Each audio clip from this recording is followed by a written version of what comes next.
আমি একা ছাড়া আর কেউ নেই। একটা ভয়ে ভয়ে লাগছে। আর অদ্ভুত একটা জিনিস হলো আমার সাথে, সেটা আপনাদের সাথে শেয়ার করছি। আসুন আপনারা।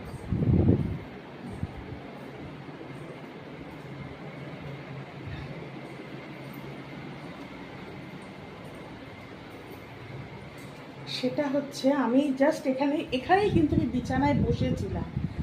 তো হঠাৎ করেই নিজে নিজে কোনো কিছু মানে না ইয়ে করে, এই যে হাঁড়িটা গ্লাসটা দেখছেন, এই যে গ্লাসটা পুরো নড়ে উঠলো। মানে আমি ঠিক না বুঝতে পারলাম না ব্যাপারটা কি হলো। আমি কিন্তু এইখানে বসা, আমি কিছু করেছি তাও না। নড়ে উঠলো এই গ্লাসটা হাঁড়ির ওপর থেকে, মানে পুরো এইভাবে নড়ে উঠলো। কি হলো ব্যাপারটা আমি বুঝতে পারছি না। ঘরে আজকে কেউ নেইও, আমার বেশ ভয় লাগছে।